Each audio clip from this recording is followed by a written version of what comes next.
You ask Tiger to solve. This deals with linear equations with one unknown. The final result is x equals 48/5. Let's solve it step by step.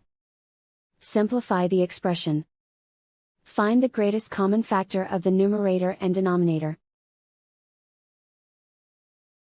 Factor out and cancel the greatest common factor.